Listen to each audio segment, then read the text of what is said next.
આપણા સૌ કોઈના આરાધ્ય ઈષ્ટદેવ સર્વાવતારી ભગવાન સ્વામિનારાયણ મહાપ્રભુ એવં વડતાલ પીઠાધિપતિ ધર્મ ધુરંધર આચાર્ય 1008 શ્રી રાકેશ પ્રસાદજી મહારાજ એવં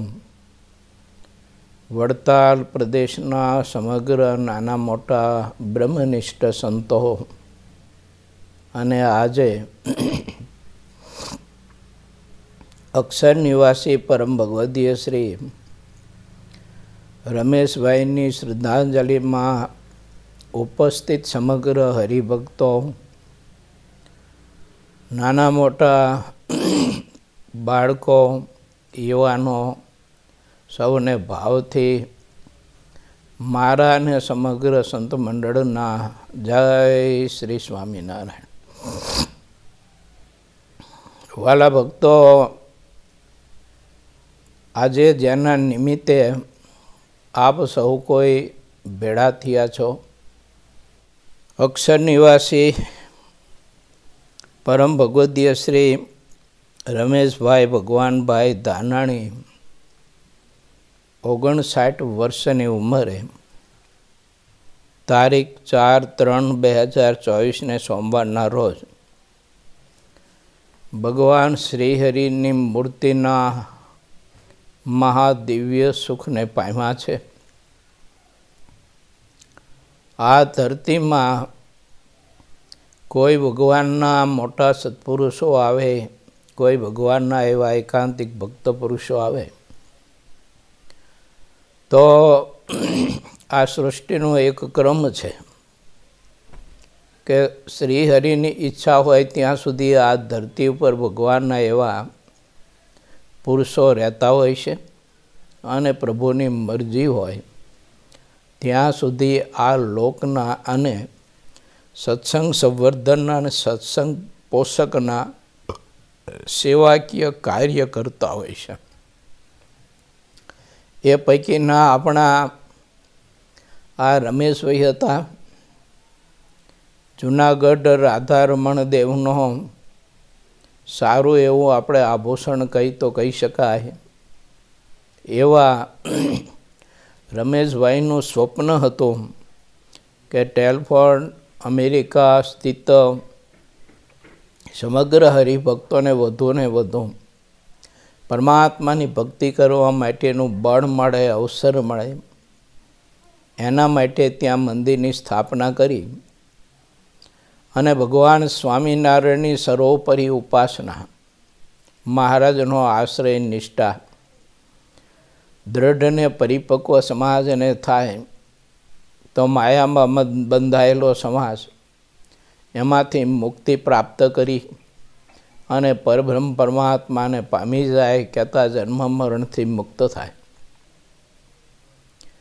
આવો એક મંદિર નિર્માણનું સ્વપ્ન રમેશભાઈનું અને ત્યાં સ્થિત પ્રજ્ઞ બધા જે કંઈ હરિભક્તો છો તમે, એ બધાયનું સ્વપ્ન અને બધાયના સ્વપ્નને સાથે રાખીને, બધાયની શ્રદ્ધાને સાથે રાખીને મંદિરના નિર્માણના કાર્યને વધુને વધુ વેગવંતું બનાવવા માટે રમેશભાઈએ તમારા બધાયના સાથ સહકારને, શ્રદ્ધાને સાથે રાખીને ખૂબ જ કર્યું. ભગવાન સ્વામિનારાયણે અંત્યના 27ના વચનામૃતમાં બતાવ્યું છે, મહારાજ કે અમે ત્યાગનો માર્ગ મોડો પાડીને પણ મંદિરો કરાવ્યા છે. શા માટે? તો કે ઉપાસના વધુ ને વધુ દૃઢ થાય એના માટે રમેશભાઈનામાં જે આ બધા ગુણ હતા, કથા વાર્તાના, કીર્તન, ઉત્સવ સમયાના, કે પ્રત્યેકની શ્રદ્ધાને સાથે રાખીને રમેશભાઈ પ્રતિ વર્ષે ને પ્રતિ માસે આવતા આપણા ભારતીય નાના મોટા કોઈ પણ ઉત્સવો હોય કે આપણા સાંપ્રદાયિક કે કોઈ પણ નાના મોટા ઉત્સવો હોય તો એ ઉત્સવો ખૂબ જ ભાવથી ઉજવાવતા, બીજાને પ્રેરણા કરતા અને એના માધ્યમથી અનેક મુમુક્ષુ આત્માઓ એ મહોત્સવમાં જોડાઈ અને મોક્ષભાગી બને, આવો એમનો એક પુરુષાર્થ સ્વપ્ન ભગવાન સ્વામિનારાયણના અનન્ય ઉપાસક અને ભગવાન શ્રીહરિને વિશે અનન્ય નિષ્ઠા ઉપાસના આશ્રય,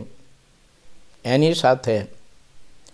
વચનામતમાં અતિશય પ્રીતિ અને વચનામતની જ્ઞાન ગોષ્ઠી પરસ્પર તમે બધા હરિભક્તો અનુભવો છો, અનુભવ્યું છે કે યુવાનો હોય 2, 5, 15, 25 ભેગા થયા હોય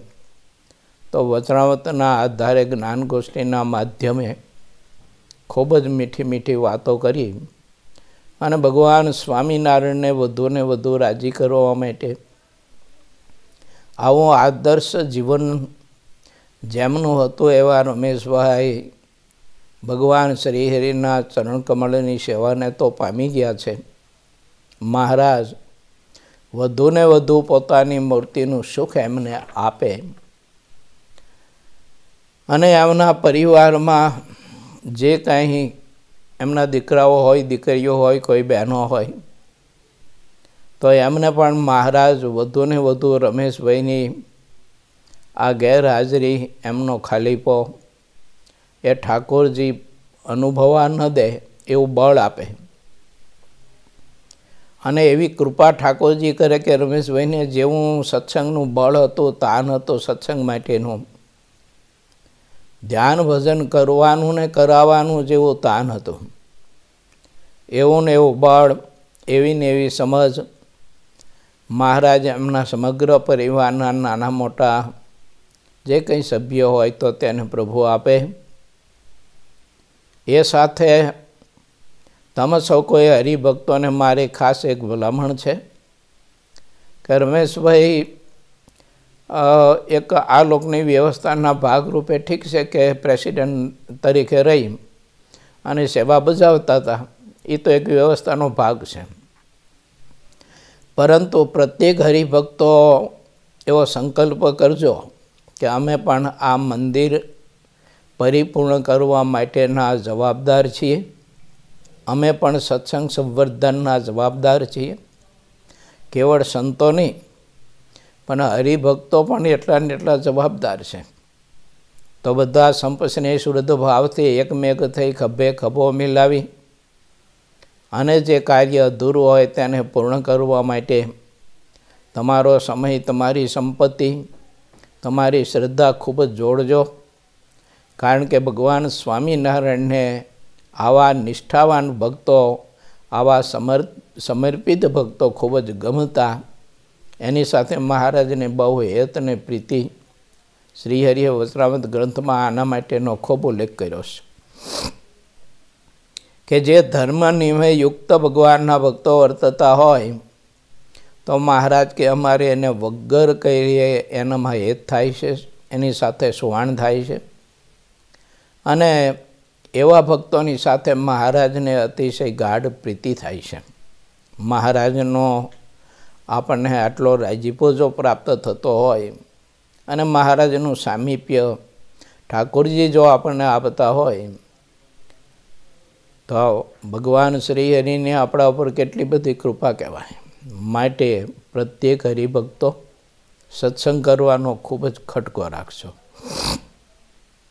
ધર્મ, નિયમ, આજ્ઞા, ઉપાસના સહિત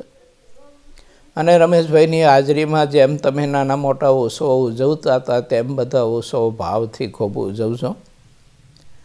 ભગવાન શ્રીહરિના ચરણમાં, લક્ષ્મીનારાયણ દેવને, રાધારમણ દેવના ચરણમાં આવી પ્રાર્થના કરું કે આપ સમગ્ર ભક્તજનોને રમેશભાઈની ખોટ જે પડી છે તે ખોટ ઠાકોરજી અનુભવવા ન દે. કારણ કે એમના પરિવારનું એકનું દુઃખ નથી, આ દુઃખ તો આપણું પણ છે. કારણ કે રમેશભાઈ આપણા હતા, આપણા સત્સંગના હતા. એટલે સત્સંગમાં કોઈ પણ આવા ભક્ત જ્યારે શ્રીહરિના ચરણની સેવામાં જોડાઈ જાય અને આ લોકની એક વ્યવસ્થાના ભાગરૂપે શરીર જ્યારે એમનું શાંત થઈ જાય ત્યારે એની ખોટ તો સારા એ સત્સંગને અને એમના પરિવારને કે એમની સાથે જોડાયેલો સમગ્ર સમાજ એને પણ એ ખોટ ચાલતી હોય છે. તો મહારાજના ચરણમાં એવી પ્રાર્થના કરું કે સમગ્ર ભક્તજનો તમને બધાને ઠાકોરજી એવું બળ આપે, વધુને વધુ સત્સંગ કરવા માટેનું અને મંદિર નિર્માણનું અધૂરું કાર્ય પરિપૂર્ણ કરવા માટેનું મહારાજ અધિકને અધિક બળ આપે એવી ઠાકોરજીના ચરણમાં પ્રાર્થનાની સાથે શ્રી સ્વામિનારાયણ સંસ્કાર ધામ ગુરુકુલ ધાંગધ્રા એવં સુરત જોથાણ, ત્યાં બિરાજતા બધા સંતો, પાર્ષદો, સાધકો, સમગ્ર ટ્રસ્ટીમંડળ અને સમગ્ર હરિભક્તો વતી શ્રદ્ધાના પુષ્પો રમેશભાઈના ચરણમાં સમર્પિત કરી અને તમે બધા હરિભક્તો પણ એવો સંકલ્પ કરજો. ત્યારે સાચી શ્રદ્ધાંજલિ આપણે અર્પી કહેવાય કે એમનામાં જેવા ગુણ હતા, સત્સંગના સેવાકીય જેવા ગુણ હતા અને એમને સત્સંગ માટે કરી છૂટવાની જે ભાવના હતી તેવા ગુણો ગ્રહણ કરી, ધારી અને સત્સંગની સેવા કરી અને તમારા જીવનને પણ તમે બધા કૃતાર્થ કરી શકો એવો આજે શુભ સંકલ્પ કરશો તો હું માનું છું કે રમેશભાઈ વધુને વધુ રાજી થશે, મહારાજ વધુને વધુ રાજી થશે, મહારાજના પરમહંસો ખૂબ વધુને વધુ રાજી થશે, ત્યાં રહેનારા સમગ્ર સંતો પણ ખૂબ રાજી થશે અને જે હરિભક્તોને રમેશભાઈના માધ્યમથી પોષણ મળ્યું છે અને માર્ગદર્શન મળ્યું છે તો તે હરિભક્તોના દિલ પણ ખૂબ રાજી થશે. તો સર્વનો રાજીપો પ્રાપ્ત કરી અને જીવનને કૃતાર્થ કરજો. ફરીને પણ ભગવાન સ્વામિનારાયણના ચરણમાં, લક્ષ્મીનારાયણ દેવના ચરણમાં, રાધારમણ દેવના ચરણમાં એવી પ્રાર્થના કરું કે એ મહારાજ તમે રમેશભાઈને જેવા ગુણ આપ્યા હતા, જેવી નિષ્ઠા આપી હતી અને એમને જેવી તમારી ઉપાસનાની ને આશ્રયની ખુમારી હતી એવી જ ખુમારી અને એવી સમજણ આજે આ શ્રદ્ધાંજલિ સભામાં ઉપસ્થિત સમગ્ર ભક્તજનોને તમે પ્રભુ આપજો એવી પ્રાર્થનાની સાથે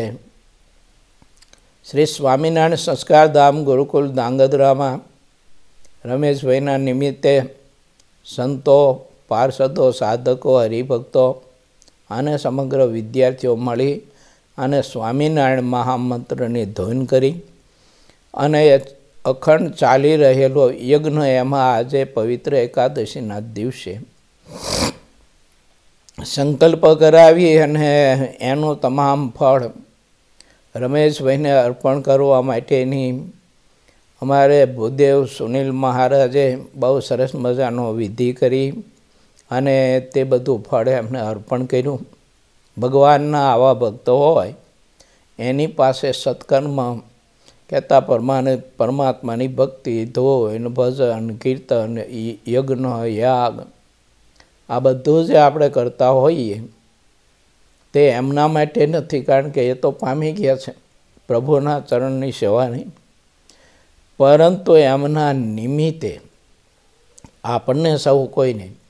વિશેષને વિશેષ ભગવાન શ્રી હરિમાં પ્રીતિ થાય,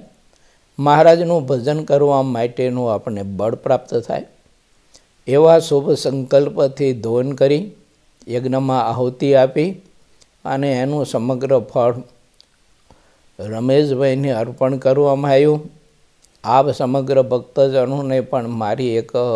ભલામણ છે કે એમના 12મા 13મા સુધી પ્રત્યેક હરિભક્તો 11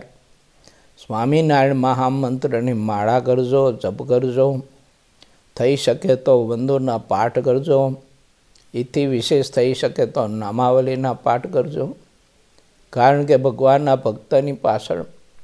જેટલું આપણે ભજન કરીએ ને એટલા ઠાકોરજી આપણી ઉપર વધુને વધુ રાજી થતા હોય છે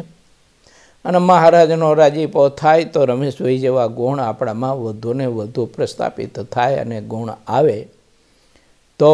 વિશેષને વિશેષ ભજન કરવા માટેનો બધા ભક્તો પોતાની સમયની અનુકૂળતા પ્રમાણે સંકલ્પ કરજો. એટલું કહી અને સમગ્ર ભક્તોને ભાવથી મારા ને સમગ્ર સંતોના જય સ્વામિનારાયણ.